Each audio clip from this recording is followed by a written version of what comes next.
At the biggest club in the world, at a time when virtually every prize in the game seems to be in their trophy cabinet, there is still an era that represents for United fans a golden age, when the foundations of this club's claim for greatness was confirmed.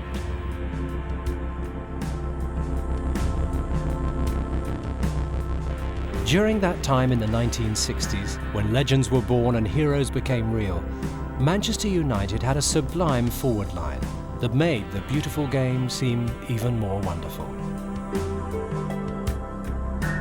Imagine facing this attack, made up of three players all capable of playing to the highest standard, and uniquely three men who all won the coveted honour of being named European Player of the Year.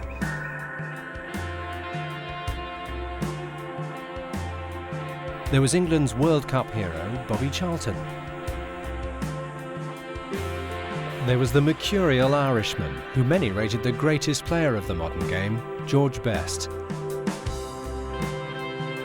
And then there was the Scotsman with razor-sharp reactions, with quicksilver in his boots, and a debonair devil-may-care persona that made him the consummate showman and goal-scorer.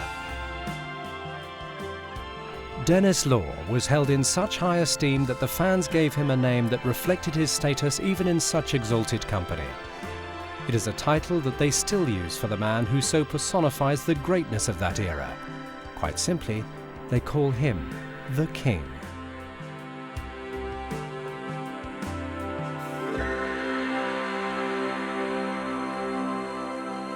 He was my hero. He epitomised to me what a Scot was. As a footballer, he had courage, he was dashing, he had that mischievous factor about him that always had you on the edge of his seat wondering what he was going to be up to next.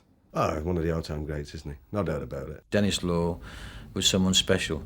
You'd never get people like Denis Law. He was absolutely, I would think, probably one of the greatest players inside the box and goal scorers you've ever seen in your lifetime. They'd want to go because they'd want to take their son, or they'd want to go themselves, and they'd want to be able to say, once it got to the latter years, to turn around and say, oh, I saw Denis Law play, he was quite unbelievable. That's why they used to get 67,000 people going to watch Manchester United, and I can't tell you, about 60,000 of those went to see Denis Law. I think he's one of the nicest men I've ever met. He's one of the greatest players I've ever seen. I think the word electric sums up Denis Law, really. To me, he was everything I wanted to be. He didn't have a weakness, I mean, as a player. He had pace, he had 2 feet, he had good control, skillful, could head a ball. What other qualities do you want? He had tremendous natural talent, and he was a great player. Great player.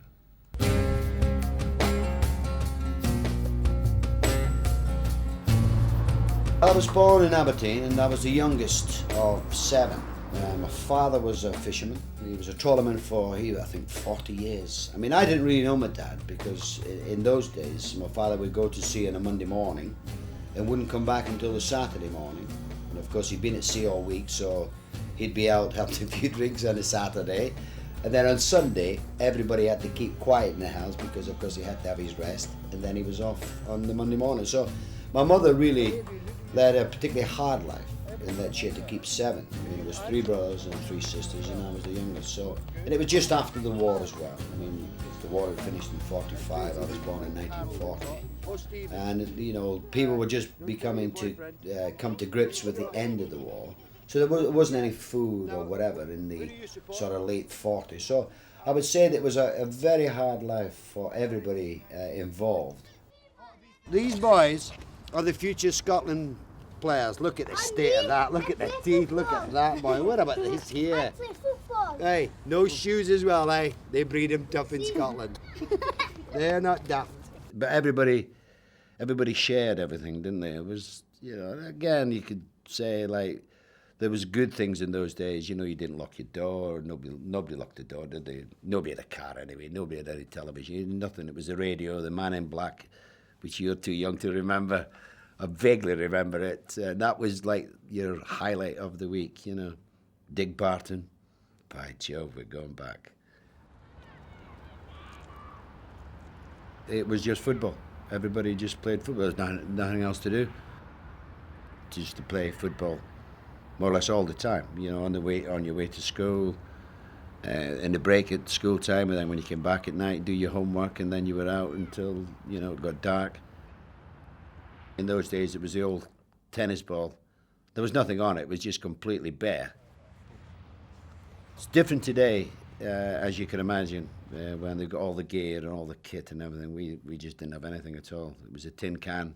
He used to have a clothes pulley in the kitchen and tie a piece of string and a ball of wool so that it swung round, it wasn't in contact with anything, so that you could head it, you know, and then you'd pull it up a wee bit and then jump and head it again. And, you're just crazy about football. My first pair of boots really was given to me by a boy called George Geddes who lived next door. Dennis was a kid who was into everything. My father's words was, out the lot years, Dennis is the one that'll make a football player. He was scared of nothing. He was quite well off because there was only 2 of them in the family, where it was like 7 of us. So my first pair of boots was from him. You had to soak them because they were hard, you know, to get all the dirt and that off. We used to sit in the sink and do them. I played for our school team. We got beaten more times than we won, and our PT teacher said, "Know any kids who can play football?" I said, "Yeah, there's a kid next door to me." So Dennis came into the team. I got a new pair of boots, Dennis got my old ones, and they played him at left back. He never got another game for the school because the guy thought he was too greedy with the ball. He kept running down the pitch, beating man after man, and that was his one and only game. And then I went to Powys, which is, of course, is now St Macca's Academy in Aberdeen. And that was when you really got into team football. And there was a guy called Bill Dunno, of course, who was a woodwork teacher. He took all the football sides. And we had a very good team at school. He was a natural. That's all you could say about him. He was just a natural. And nothing more could be said. Natural with a brain that thought way ahead of other boys, let's put it that way. We couldn't get competitive football, so there was a boys' club called Aberdeen Lads Club. So we got a hold of one of the parents in the street. Said, "Look, we're all going to join the club, but there's no one to run the team." So Mr. Thompson, he come along and he says, "Right, we've no money. We can have a team, you're all in the club, you've paid your shilling, we need money for strips." So we just went round knocking at doors, selling raffles, just anything within, and all the money comes from Printfield Terrace. We went no further afield, and the kids all paid for their own strips one way or another. What I wanted to be was to be an architect. You know, I wanted to be a draftsman because I was quite good at technical drawing at school. I was good at maths, reasonably good at English. So, you know, I was quite, that's really what I wanted to do. This scout came round to the house and he said he'd been watching Dennis and thought he had great potential. And my mum said, "Oh, is he?" You know, because, well, he was just playing football and that was that to us, you know, that was his love. The reason I went down to Huddersfield was that the manager of Huddersfield then was a guy called Andy Beattie. And his brother lived in Aberdeen, who did a bit of scouting for Huddersfield. He lived just up the road from me. And that was the reason that I went to Huddersfield. Could have been anywhere, really. I was just come out of the forces and I was in digs with 3 or 4 other lads. And they said, "The lad coming into the digs, keep your eye on him, whatever." And he really didn't look much above 12 years of age. And I think they thought that one of the other brothers was the guy coming down for the trial because I was only about, 5'3" or whatever, and weighed about 7 stone or whatever. But the next day, when I was out with the ball, different laddie altogether, yeah. Remarkable. But they must have liked a little bit what they saw in the sort of 2 little games that we had and decided to have me stay down there. I think everybody at the club had never seen anybody as good as that at that sort of age. Don't forget, I'd never been away from home before. In a strange place, strange accent as well, Huddersfield, and I was homesick for, I would say, till I was 20. And every time I went home in the close season, I didn't want to go back. I just didn't want to go back to Huddersfield. I didn't want to go back at all. I wanted to stay at home. I'd worn glasses since the age of 5 till I was 15, and of course I had one of my eyes was right in the corner, which was quite cruel in those days. You know, you call you cock eye and whatnot. So when I played football, of course, I had to take my glasses off, and so in a way I only played with one eye because I was so embarrassed. I used to I just closed my eye when I was playing. When I went back to Aberdeen and got the operation, and you can imagine, just like in the war, you know, when you see these guys with the bandage, I had that for about 3 days. Then the time was to take the bandages off and then look in the mirror. Now, you can imagine I had this squint for 10 years, and then to be able to look into the mirror and see that both eyes were straight as a die, that changed my life completely. That was big. Well, confidence really began. When I went back to Huddersfield, it was a cocky little thing, I suppose. Whilst I was there, of course, Bill Shankly came as assistant manager to Andy Beattie. And of course, being Scottish, he looked after us. He made sure that we got well fed. But he built us up, and he was a great influence in my career because he was like a father, really. If you knew Shankly, his life was all about football. He lived football. I mean, you do your brain in, after a while because there's other things to talk about than football. But Shankly was so dedicated. He could have had, which he did, a bad team. He made them feel that they were the best team in the world. I remember later on, we played Liverpool, who were in the second division in those days. And we beat them, I think 5-1 at Huddersfield. And not long after that, Shankly got the job at Liverpool. And don't forget, he had called them awful, because we beat them 5-1. And when he went to Liverpool, when he did the press conference, he said, "This is the greatest team in the world." And I thought, it was only a few weeks before he was calling them rubbish. What we'd have to do on a Monday morning would be to sweep the terracing. Fortunately for me, I got in the team when I was 16 years of age. So I give the terracing and the sweeping the big elbow. And the Gordon and them, they still had to do it. But of course, I was now big time. I was with the senior players. It was lovely. He was just so quick. I mean, everybody said they wouldn't be at Huddersfield long. They still talk about Denis at Huddersfield as though he was there for 10 or 15 years, and he wasn't there that long, really. But he really made his mark there. Don't forget, I was only 16 at the time as well when I played in the first team. Playing in the junior team pitches were awful, but to come onto this huge stadium, and that was, for me at the time, it was just like playing in a cup final or whatever. They had a good team, Huddersfield, in those days. There were a lot of experienced players. They were probably getting a bit older, but they had a good team. Bill McGarry was the captain there, Len Quested. I mean, there was a wealth of very experienced players. Jimmy Watson, who was a Scotsman, Willie Sinclair, another Scot. They were like father figures, really. They were all in their late 20s, early 30s, very experienced. So, they looked after me. We had 5 forwards in those days. The outside right was a lad called Kevin McHale, and he was only 16 as well. So the two of us, I think we formed the youngest, in those days, right-wing partnership in football at 16 years. So I was glad he was in the team as well. I did learn early on then this was going to be a hard game, a tough game. We're not playing against boys anymore, you're playing against men. And therefore, your advice was, which probably backfired on me on several occasions in the next number of years, was like, well, if they kick you, kick him back. Because if you don't, they'll keep kicking you. So I got into quite a lot of trouble. There was always a little bit with Denis, you're just waiting him to cause trouble. What Scots can do that, And of course, his discipline record on the field is famous for that. But he was telling the world, you're not going to kick me off the pitch. You're not going to do that. And he wasn't a particularly physical person in stature. He was probably only about 10 stone.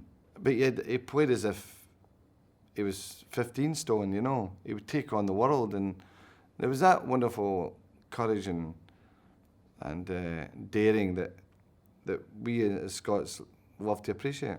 I was an old inside forward, and I liked to play all over the field.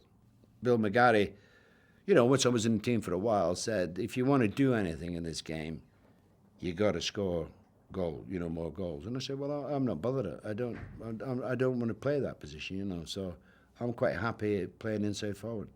So it really didn't come into it. It was much later on, after I'd been to City, Italy, and then I came back to United. I know we're going forward, but this is when it all changed, really. Sir Matt, of course, was rebuilding his team. He was rebuilding his side because he's lost half his team in the Munich Air disaster. They were having a bad time scoring goals, and that's when he put me up front, which I was not happy with. My hero in those days was a guy called Alfredo Di Stefano, the Real Madrid player, who was all over the field. He scored goals as well, but he defended and he played it like mid. That's who I wanted to be like. So when Busby put me up front, I wasn't happy. I was happy when I scored the goal, yeah, but other than that, sometimes you're not in the game. Barely established in the Huddersfield first team as a precocious teenager, Denis was set to take a first giant step to greatness by becoming the youngest player to wear a Scotland shirt. Again, I was very fortunate that the manager of the Scottish team in those days was Sir Matt Busby. In those days, again, your manager managed the club, and then he managed the national team. I was fortunate that he was Scottish, because he had tried, apparently, unknown to me, he had tried apparently to buy me from Huddersfield when I was 16, when I was in the youth team. He offered Shankly something like 10,000, which was, in those days, was a lot of money. When he selected a team, which was created a big stir in Scotland, because again, we had 5 forwards in those days, and the 5 forwards that he selected played for Scotland were all played in England. So I don't think the press were too happy back in Scotland that he'd picked 5. And picked me, played in a second division team in England, was for the first game. You know, it must have been, I think he must have been brave to do it. But the greatest thing, and it would never change, was being selected to play for your country. That to me was the greatest honour that you could have. To think, again, in those days, you're talking about 11 players. There was no subs or anything, so you were one of 11 to represent your country. England kicked off, remembering that not for 25 years had Scotland beaten them at Hampden Park. The big game in those days was the England game. On the England goal. You know, David and Goliath. To actually, I mean, you'd heard of Hampden Park and you'd heard of Wembley, but actually go out at Hampden Park, 135,000 people, screaming, man. You just, well, I think it was 5'9" in those days, but when you played for Scotland, you were 6'3". I remember his debut so well. It was at Cardiff Park, Ninian Park, for Scotland against Wales, where they had some of the best players in the Welsh team who had just come back from Sweden in the World Cup. I think they got to the quarter-final. They won 3-0. He scored a goal, which was probably one of the finest goals. It was one of the luckiest goals you could ever see. Because it hit me right in the back of the head. It went in from about 20 yards and then got a clue in about it. And then I saw his next game, and he man-marked Danny Blanchflower. It was a famous... Sir Matt Busby was a manager, and he'd given this job to Denis, and I think he took it too literally. He says, play Blanchflower out the game, and he kicked Danny up and down the pitch. You know, Danny was moaning and groaning, and of course he was a great footballer, Danny Blanchflower. But that was the start of his career with Scotland, and he went on to be an absolutely fantastic player. I played against him for England. I don't know, can't remember whether it was at Hampden or at Wembley, it doesn't really matter. But he hit me. I mean, he literally hit me. Fair time after the ball had gone, and I think he was making a point, really, you know, that I know that I play with you every week, you know, but this is Scotland, and this is different. He just absolutely looked straight through me. And I smiled and nodded, and I got nothing back at all. Just as though he really hated me, and obviously it fired itself up to be like that. He was passionate about playing for Scotland. And I came face to face, stood opposite Denis, and I didn't know whether to shake hands. I was a new lad, like type of thing. I didn't know the scene. I was looking whether to shook hands or whatever, and then Denis just started at my toes. He looked straight from my toes, straight at my toes, all the way up, looked me straight in the face, and then just turned his head. And so obviously I knew what was in store. And he says I whacked him straight away, but it was him who whacked me, actually. During that period, Shankly left to go to Liverpool. That then dictated that I would be leaving Huddersfield. And I did think that I would go to Liverpool with Shankly. That's what I would have wanted anyway. Unfortunately, Liverpool were in the second division and didn't have a great deal of money. Now, we're not talking about a great deal, but in those days, it was quite a sum. I think it was something like £55,000, which was out of Liverpool's reach. So that was a sad day, really, that I didn't go. And then I had the chance to go to Arsenal, or as it turned out, Manchester City. Now, everybody would have picked Arsenal at the time, probably the biggest club in those days. Les McDowell, who was the manager of Manchester City, was quite forceful that he wanted me, and of course it was just across the road as well. Manchester City were a big club. That was my first ever game that I watched on TV in black and white in Huddersfield, was Manchester City versus Newcastle in the cup final of '55. So I knew a bit about, Manchester City, and the fact that there was a Scottish manager there.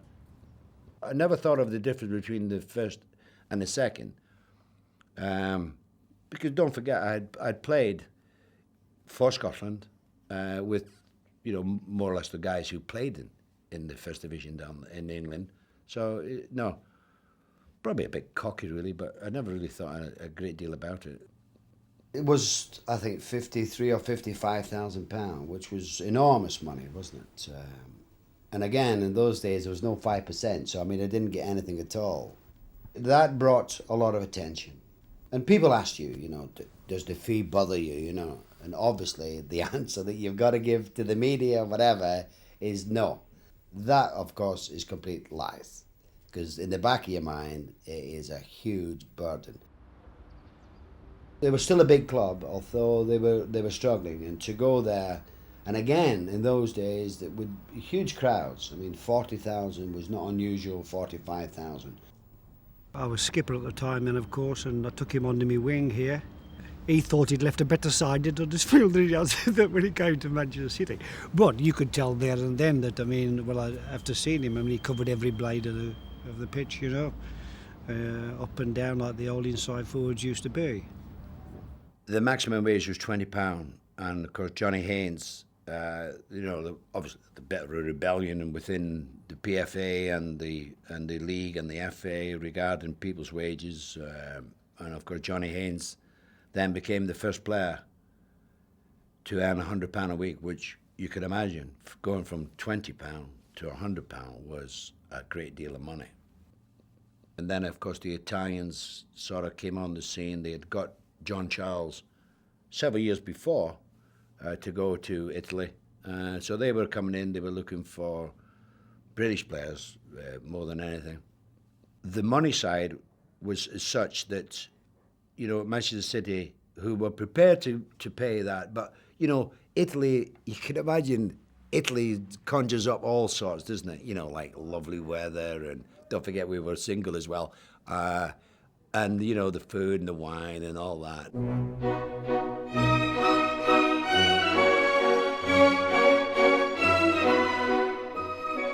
There was no doubt that what I wanted to do was to go to Italy.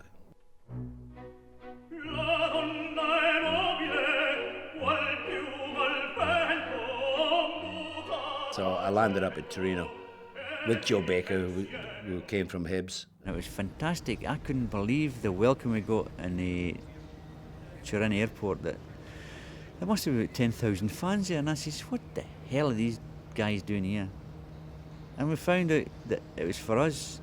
The problem we had was trying to get some privacy, and there was no way you could get it after signing from... we were one of the pioneers into Italian football. Well, the media were different to what we experienced back in England. You know, it was just every day was a press conference. Now, today, that's how it is here. But in those early days, there wasn't the media as it was. You didn't have to go on television. You didn't have to do anything, really. But over there, you did. And it was a long process because, of course, we didn't speak Italian. So everything was done. The guy would ask me the question, I would give him back a thing. So each day was just like, it did your brain in, really. Of course, Turin is near the Alps, unknown to me. And in the winter, it was like 3 foot of snow. So gone were the days of the beaches and the sun and all that. And Torino, strangely enough, had lost all their team in an air crash in 1948. So they were, again, taking a long time to build up. Torino were the big club. But, of course, when I went there, they weren't the big club that I thought they were. Everything was great about Italy, bar the football. We were playing very defensive.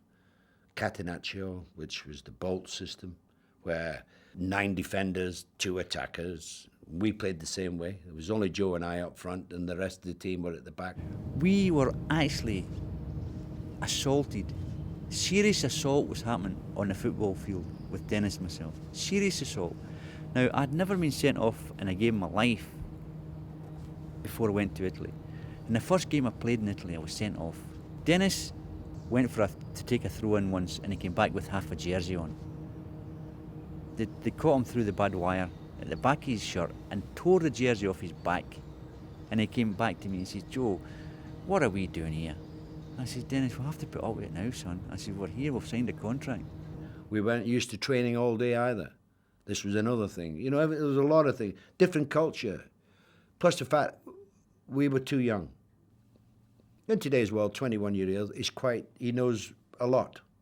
21 in those days, we were just boys, really. I suppose, like in life, you know, things look greener on the other side. They're not always that. I enjoyed everything else about Italy. The people were lovely. The football was awful. I'd come back to Manchester with the Italian League when I played for Italy. I played for the Italian League, and of course Samat. It was at Old Trafford anyway. And Samat said, how's things going over there? I said, well, to be fair, not as good as I thought. You know, it's very defensive and blah, blah, blah. And he said, well, he would have come in for me before I went to Manchester City, but they had Dennis Violet in a team in those days. He had Bobby Charlton. He didn't need a striker. He said, I would have come in for you there, but we were quite happy with what we've got. Dennis had left the club, and therefore they were after somebody, so he said, I'll be in touch. As soon as I knew that Samat was going to come in for me, then it was in my mind to coming back. I went back to the flat that night. No Denis. Wardrobe closed, wardrobe empty, no clothes. He'd done a runner. It turned out to be the most expensive runner in football history. Within a week, Denis was signing for Manchester United as Britain's costliest player. In those days, £115,000 was easily the most any English club had forked out for a player.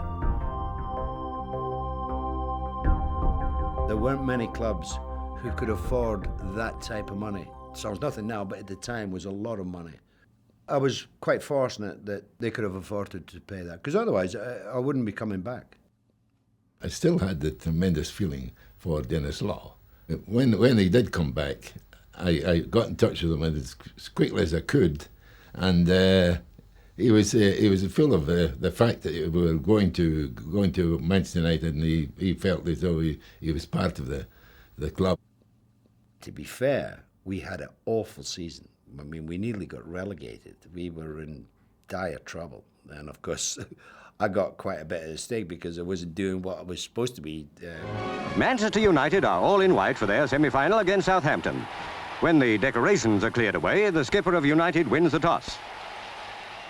The fact that I've been in Italy and under this sort of system of being marked, now I found that I had put so much room to play football. It was like unknown. For United, a well-placed centre. Denis Law just manages to connect. Goal! Had I not gone to Italy, I wouldn't have noticed, but I felt every time I could feel as though I was going to score a goal. It's all over. Manchester United 1, Southampton 0. It's United versus Leicester City in the final. It just shows you how things change, you know. We could have been down, and of course, everybody's saying, what a waste of money on Law, he's done this, he's not done that. I think, geez, there are 10 others in the team as well. But then we played in the cup final against Leicester City, who were the favourites for the cup. In fact, they were favourites at that time to win the double. In the middle, a famous trio. Noel Cantwell, left, of Manchester United, Ken Ashton, an outstanding referee, and Colin Appleton, spinning the coin and winning the toss for City. David Hurd kicks off. Manchester United in red shirts, Leicester City in white. The cup final has begun. I think it was everybody's dream, or every football player, well, everybody's dream, I suppose, who were interested in football, would be to play in a cup final. And at Wembley, I mean, games that we had watched since 1955, and to think a few years later we're actually going on the field to play in a cup final. Ferran spots that inside left Denis Law is well placed. People say to me, what do you remember about the cup final? Honestly, I can't remember anything about it at all. It's just a blur. The only thing I do remember is the goal. Knocked it across and I just turned around and hit it. And again, I was dead lucky that Gordon Banks was going that way and the ball went in the corner and actually score a goal at Wembley as well, in a cup final. It was an unbelievable goal. I mean, actually, you see the goal now. The ball hardly, it just barely crossed the line. It was execution that deceived Banks, and it was the really hardest part of all. The execution was unbelievable. Just watch how that Scottish wonder turns the pass to complete advantage. But United don't intend letting City off the hook. Danger man Denis Law hits the post, or he'd have scored again. Law just can't tear himself away from this Wembley turf. Tragically for Leicester, Banks fumbles. Ready to pounce on it is David Hurd.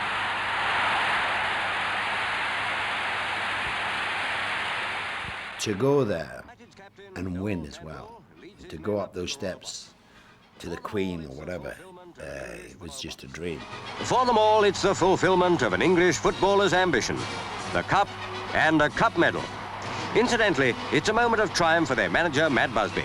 Proof that he has most successfully rebuilt United. That started really the beginning of a lovely time for Manchester United. Because we'd won the cup, but we're now in the European Cup Winners' Cup as well. We're in the Charity Shield final. The whole world of English football congratulates Manchester United on a wonderful victory.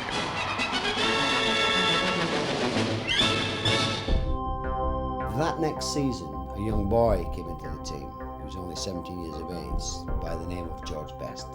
When I first went to United, I mean, he was even then they were calling him the King, and he was just such an exciting player. You know, the salute and the shirt outside the shorts and holding his cuffs, all the little things that you remember about him.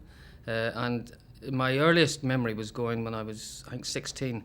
I went to watch him play at Blackpool with some friends of mine who weren't footballers; they were just fans. And we went down there and he scored a goal. I remember with his head. They won 1-0. And Dennis scored this tremendous goal. He had this wonderful knack of hanging in the air. It was as if he was suspended up there.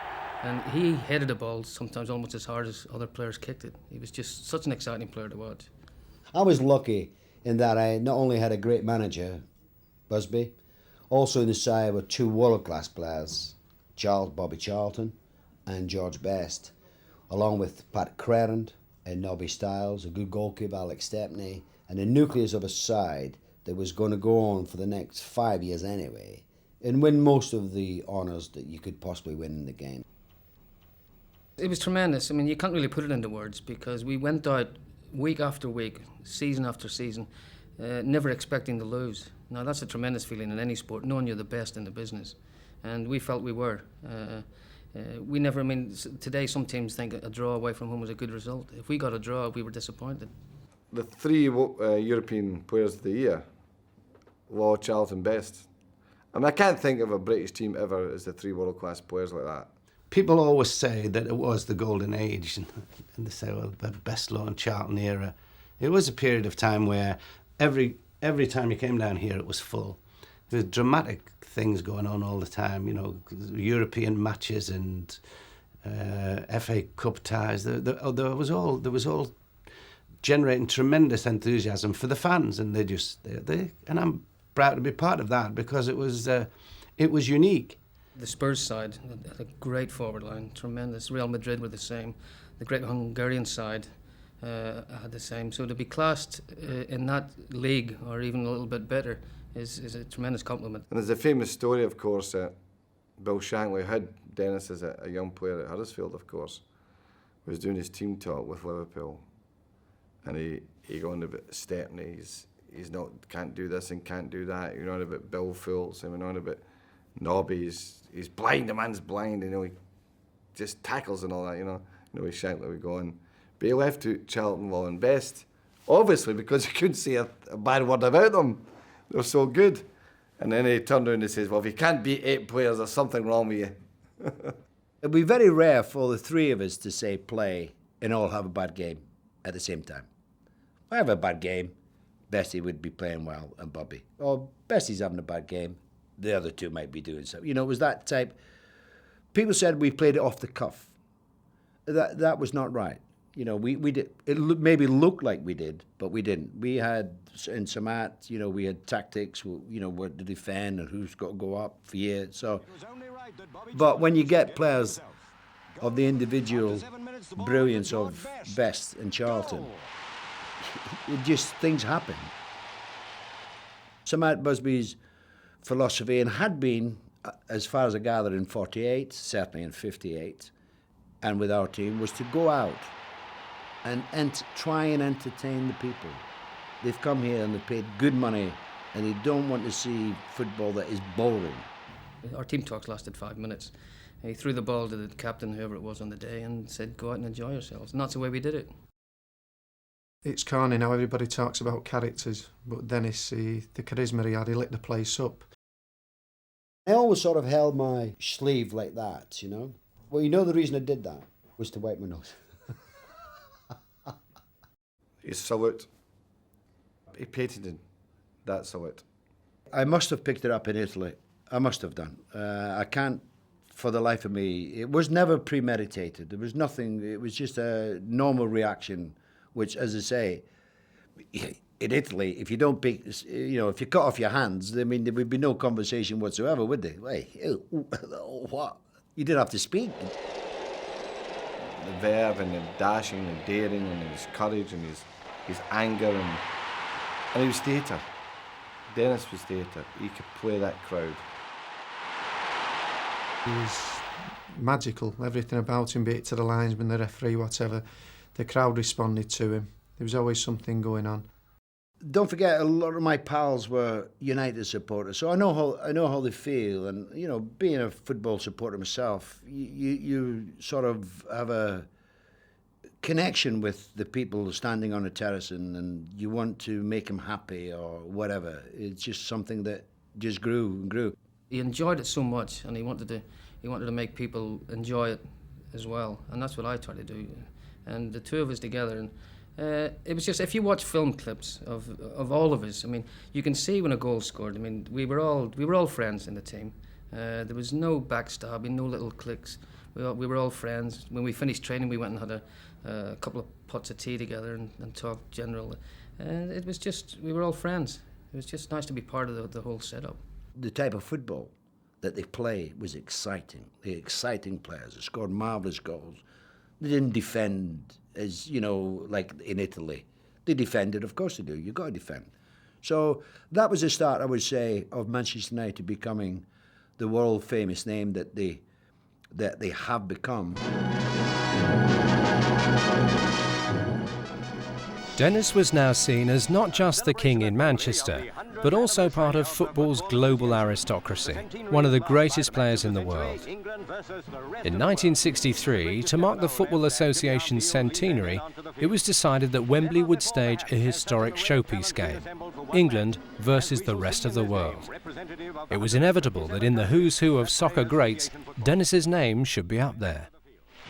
Never before, perhaps, has such an array of talent been assembled for one match, as we shall see in this game, representative of the 127 countries that play association football. The rest soon experience England. To be in that team with Puskás, Eusebio, Kopa, Hento, Poplar, Mazepus from Czechoslovakia, Yashin, the great Russian keeper, to be in that team. But also, not only that, to play with the great Di Stefano. An Englishman handles, giving a free kick to the rest.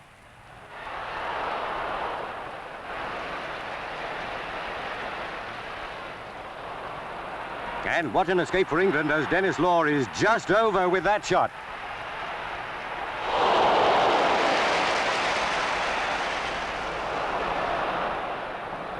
It's Di Stefano who starts an attack now. He passes to Law. To Hento at outside left. He centres, and what a relief for England when Di Stefano's shot is cleared.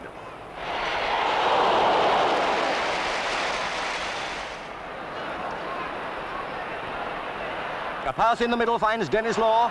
He eludes Banks and scores the equaliser.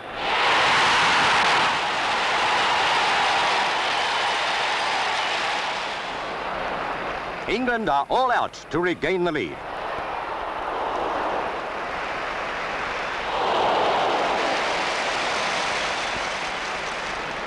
Reward comes at last. Charlton shoots, Suskits fumbles, and now watch Jimmy Greaves, 3 minutes from full time. That was certainly a match worthy of the centenary of the FA, and what a triumph for England. In the same year that Denis played at Wembley for the rest of the world, 1963, he was soon back for the Cup final and that goal against Gordon Banks. But the winning of the Cup was just the beginning of a greater quest for United and Matt Busby's team. To win the Cup was lovely, but now we had to go out and win what you would like. Every player would really swap it for would be the league. Because not only to win the league, you had then entry into Europe, which was something that Busby had always set his heart on, was winning the European Cup. So if we could go out and win the league, that was a first step in that direction. We didn't win it that next season in '64, but the following season we did win it. And that was the first time they'd won it since, the late 50s. So it was fantastic to think that only 7 years after the crash, Busby was now back in Europe. Of course, the European quest was heightened for Sir Matt because of the tragedy of the Munich air disaster. The first taste of European action had come in 1964 with the Cup Winners' Cup. Sir Matt was the first one to bring European football to England, or to Britain.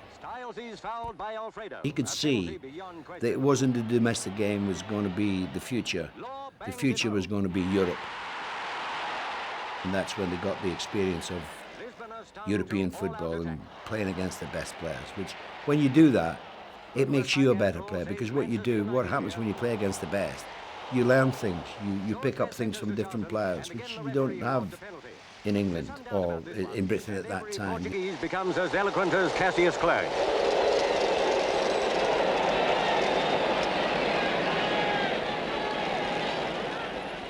Again, Law scores from the spot. Law, Charlton and Hurd combine in a good attack, this time without any luck. The best we ever played as a team was not when they won the European Cup. It was when we beat Benfica in the quarter-final in Lisbon. They'd never been beaten before either, and we beat them 5-1. I don't think Denis scored the game. I was lucky enough to get the first couple. I think that was as close as we could have got to perfection. Benfica kicked off with Eusebio, reckoned Europe's best player in evidence, though Manchester United's defence was not to be caught napping. Denis Law and the rest of Matt Busby's men had only one thought: attack. After 7 minutes, the ball went to George Best. Goal! Everything just clicked on the night. Everybody played tremendously well, and they were a good side. They were one of the top teams in Europe, and we went there on their own ground in front of a packed house and thrashed them. Best had the ball again. Another goal.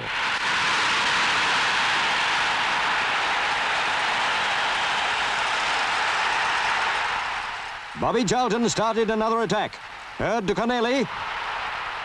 Goal number 3. As the Portuguese 11 couldn't score themselves, Shea Brennan put one through his own goal.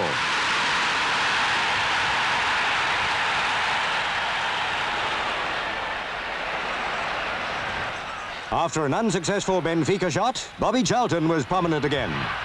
A pass found Crerand. United's 4th goal.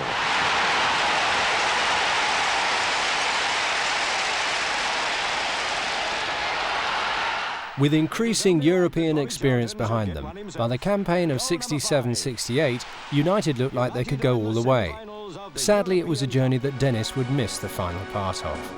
The aftermath of the 58 Munich air disaster, Matt obviously a division of taking Manchester United into Europe.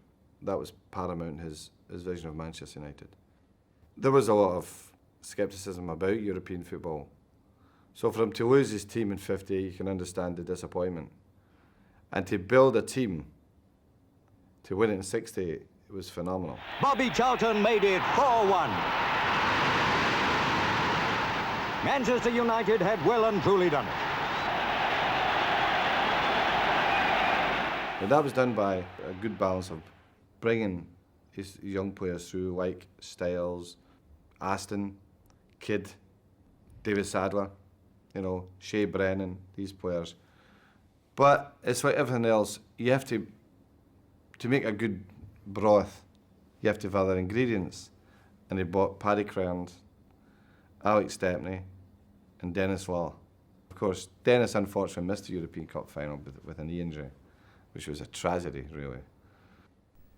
It was the ultimate irony that the man who had been instrumental in transforming the Manchester United team from a good one into a great one should miss out on the night that the glory was confirmed. However, there was another great day, this time in Scotland's history, that will be remembered forever, and Denis was very much a part of that. The season had started badly, though, for the Scotsman. He talked about nothing else but Scotland, Scotland. And, of course, stories of when we won the World Cup that he made a great point of saying that he didn't watch the World Cup. So on that great day in 1966, while the whole of the UK sat transfixed in front of their TV sets as Bobby Moore and the boys played their way into the history books, Denis resolutely took to the golf course. 66, can't remember a great deal about that. You were playing golf? Yeah, I can't remember a great deal about that year. It must be just, I'll have to, does anybody know 66? So for Denis, that made revenge all the sweeter. Neither Bobby, his team, nor England supporters believed Scotland had a chance. We knew we had a good team. Jim Bextor, Billy Bremner, people, I mean, really, we had a good team. The men from north of the border were out to humble the Sassenachs and were confident they could. They weathered... It was a bigger game for us, because now England are world champions. They won the World Cup, which was a marvellous day for English football. And to go to their ground, Wembley, and to go out and not be afraid of them. These guys all played in the First Division. We all played in the First Division. People played in Scotland for Celtic Rangers and all that. So there was no thinking that we were playing, you know, the World Cup and we were frightened. We weren't frightened at all. After 19 games without defeat, England had the shock of their lives. Denis Law scored for Scotland.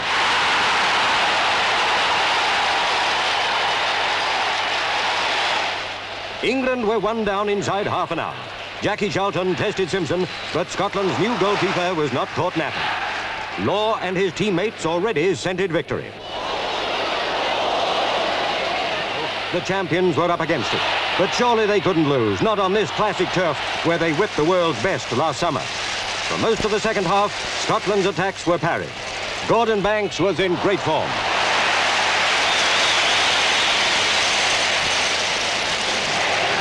In quest of an equaliser, England gave Simpson some chances to show his mettle.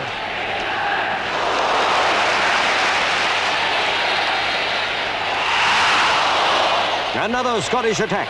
Danger from Lennox. Banks came to the rescue again.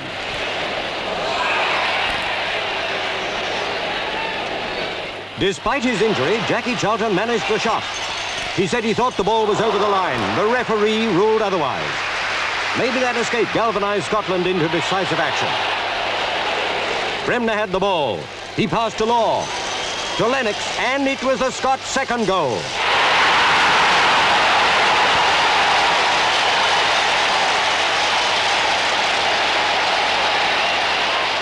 Barely 12 minutes left, and now England all but scored. John Gregg headed off the line. Then Law menaced the English defence. Only the genius of Banks prevented a goal.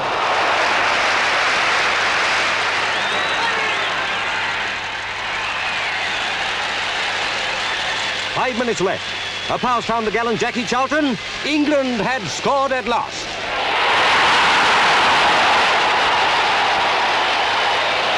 All hopes of an equaliser were shattered by Jim McCalliagh.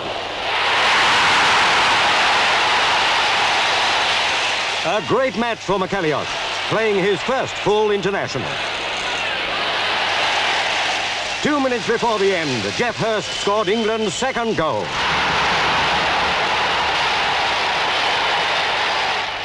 Scotland had beaten the World Cup winners hands down.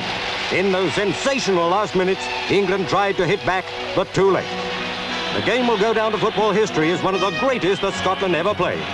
For thousands of their supporters, it was Wembley belongs to me, turf and all.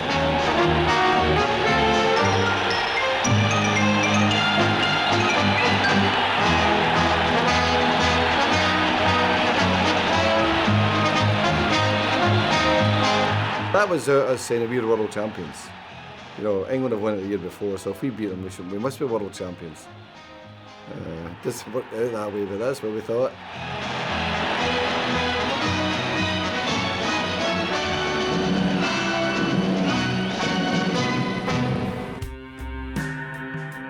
Scotland were the unofficial world champions. Man United had won the European Cup. But time is an unforgiving master, and the golden age was about to draw to a close. It's like everything else in life. Good times have got to come to an end, boy. The heart is willing, the head is willing, but the legs no longer could run or do the things that it wants. And it all sort of just fell apart. It was sad the way that happened, but yeah, well, we had our good times. I think the team was getting old. You know, I think that folks saying it was getting to an age, Paddy, Denis, Bobby, you know, it was unfortunate that, you know, but what a great period. Matt retired, changed the manager. It's up to the manager, you know, who took over what his squad's going to be, what his players going to be.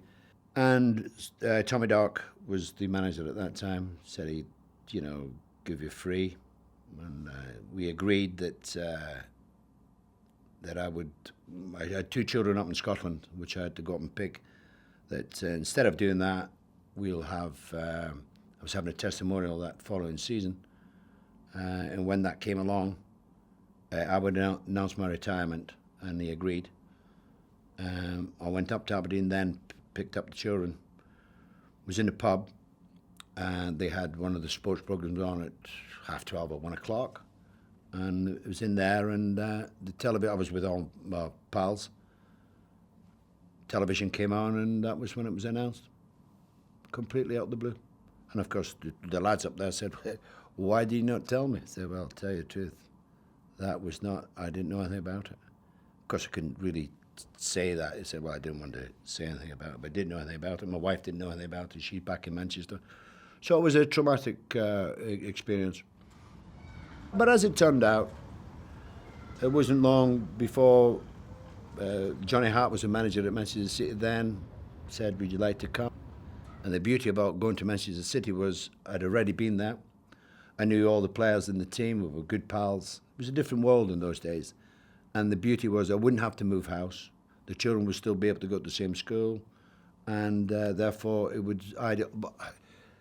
wasn't as easy as that. It was a great deal of thinking about going to the other side. It was. I'm putting it in a very simplistic way, but it wasn't as easy as that. But looking back, it was nice because I didn't have to move home.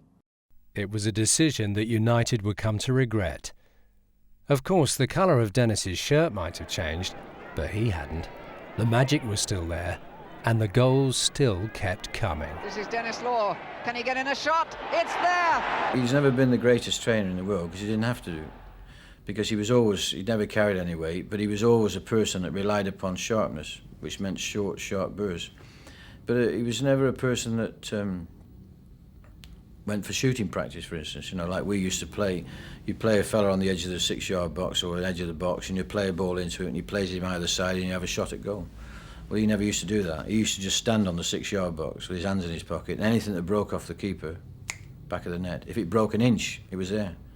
The reaction to the man is fantastic.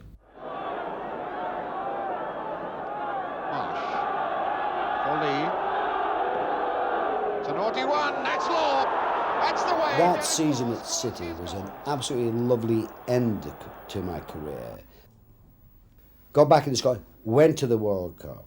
But prior to going to the World Cup, was a game that really I don't think it will ever leave me. It was our last game of the season at City. And United were having a bit of a bad time. They could go down, things are not looking too good. So the game has gone fine, 85 minutes, the game is lovely, huge crowd, full house. Stewart is away on and I hadn't got a clue where the goal was. Not a clue. My back was to the goal. And I just instinctively backheeled it.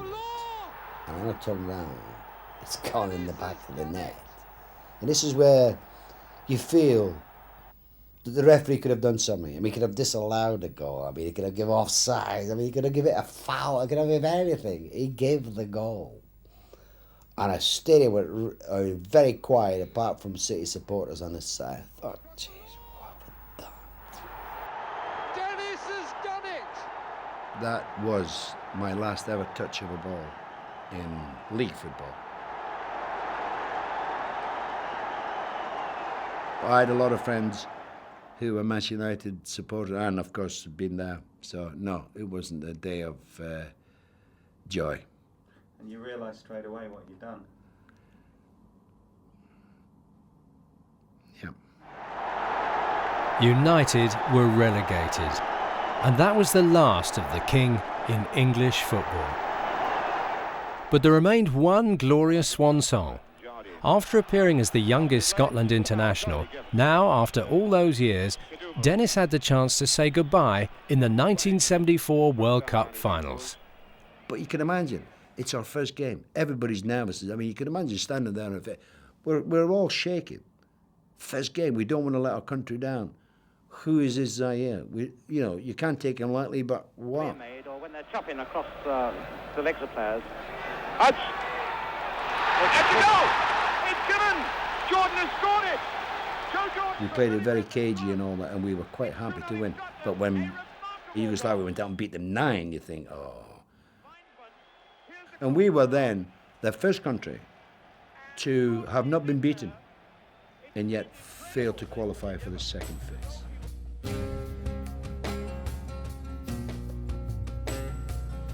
I didn't feel that it was right to come back from the World Cup with your country and go into reserve team football.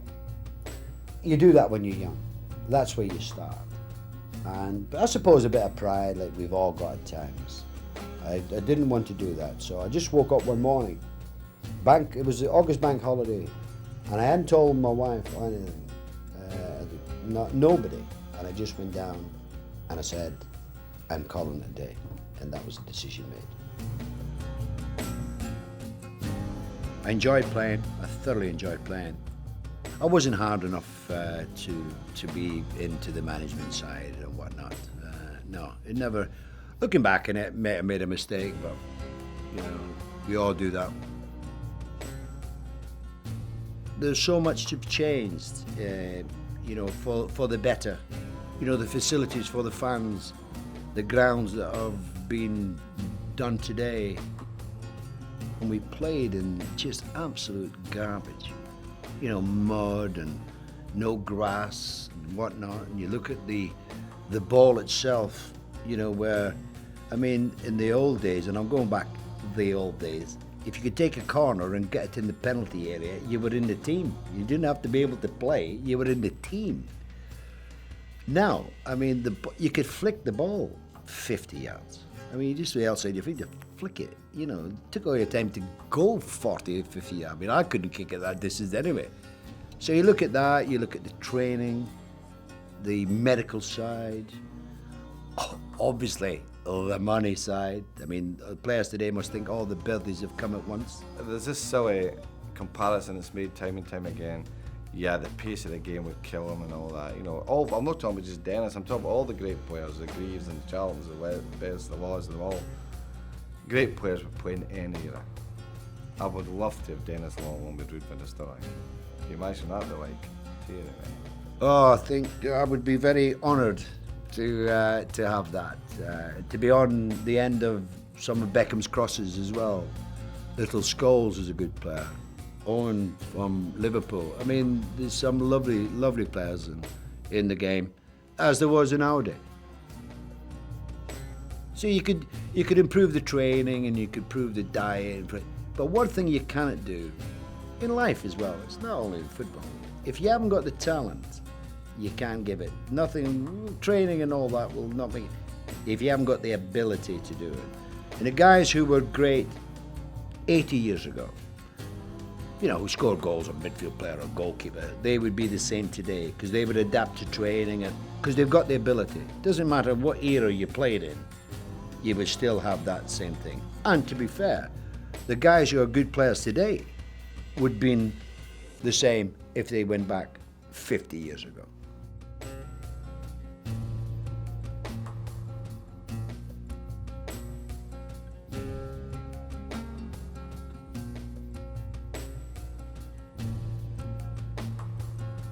No, Denis was a great player in any era. Any age of football, he would have been a great player. He would have been world class. Denis Law was someone special. You'd never get people like Denis Law. I don't know who was it said it. I think it may have been Stefano, or someone said it. Or Pele was it? He said the only British player who could ever get in the Brazilian team was Denis Law. I knew he had tremendous talent. I knew he had this amazing talent. He will be known as one of the great footballers of all time, Denis Law. I think he's one of the nicest men I've ever met. He's one of the greatest players I've ever seen. And off the field, as a person, I think the world of him. Even then, they were calling him the king.